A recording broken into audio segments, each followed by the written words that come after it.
My son was broken when his father gave away his dream car to his stepbrother, but I never gave up on healing our family. It was a cool autumn evening, and I sat in the dim light of the living room, looking at the flickering flames in the fireplace. The smell of burnt wood filled the air, and I wrapped my arms around myself, wishing I could find warmth in memories instead. My son, Alex, had been distant for months now, ever since that day his father, John, made a choice that shattered their bond.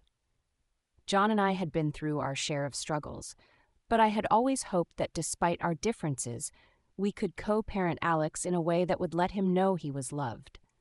But the promise John had made to Alex, the promise to give him the Chevrolet Chevelle he had cherished since he was a child, seemed to mean nothing the day he gave it to his stepson, Daniel, instead.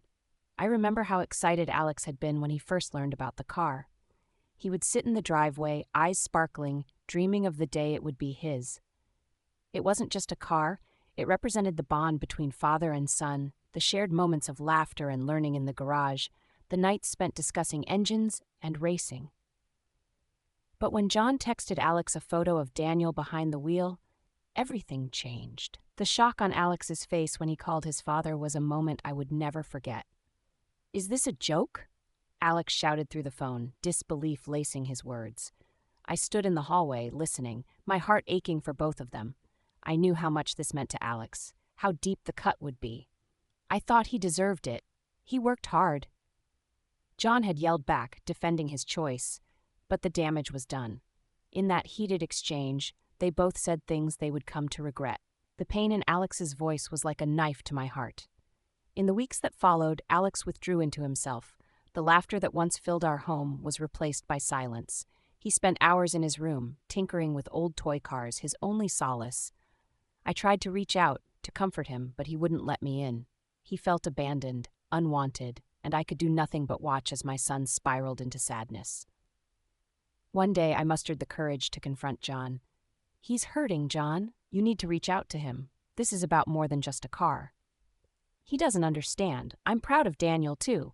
I can't take back the decision I made," John replied, his voice heavy with guilt. "But I can't keep reaching out if he won't respond.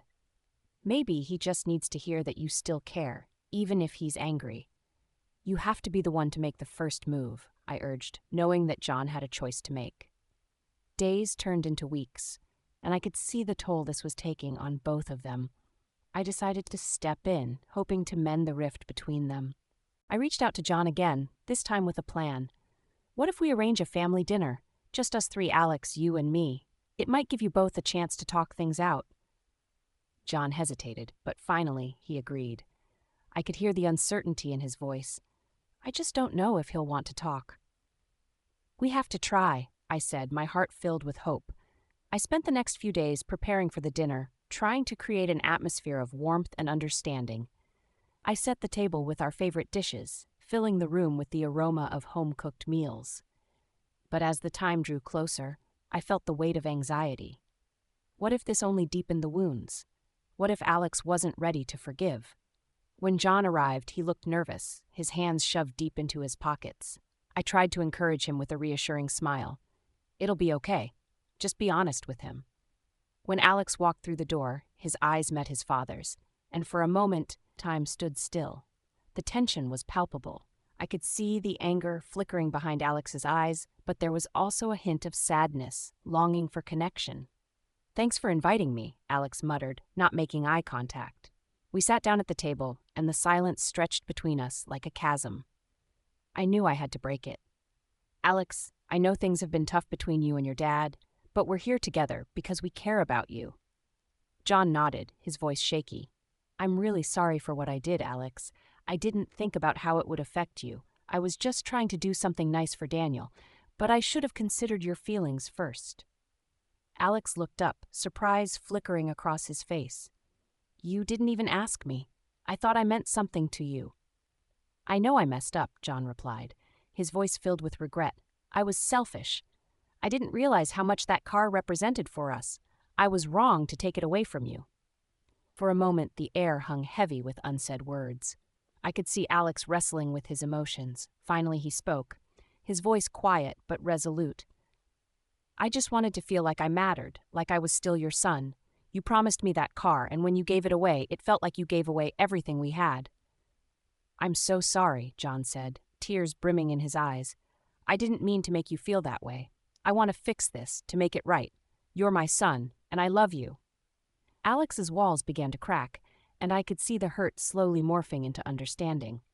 "It's going to take time," he said, a tremor in his voice. "You can't just expect me to forgive you overnight." "I know. I'll be patient. I'll do whatever it takes," John replied, determination replacing despair. As the night wore on, the three of us shared stories and laughter, and for the first time in months, the heaviness in the room began to lift. It wouldn't be an easy journey, but I felt a glimmer of hope. Maybe this dinner was the first step toward healing their relationship, to bridge over the chasm of hurt. In the weeks that followed, I watched as John reached out more often, making an effort to connect with Alex. He invited him to the garage to work on cars, just like they used to. Slowly, their relationship began to mend, each moment building back the trust that had been lost.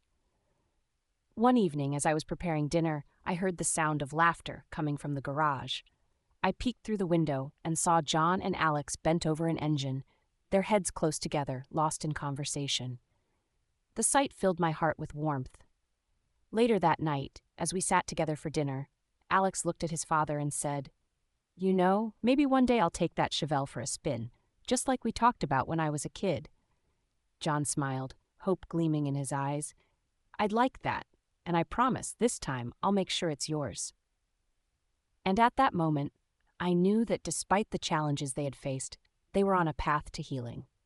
The road ahead wouldn't be easy, but it was filled with possibilities.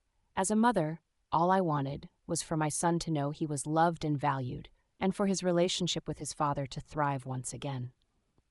Months later, as I watched the two of them working together in the garage, I felt a sense of peace settle over me. The bonds of family were fragile but resilient, and sometimes it took a little help from the outside to mend what was broken. Love could pave the way for forgiveness. And as I stood there, witnessing their laughter and shared dreams, I realized that hope always had a way of finding its way back home.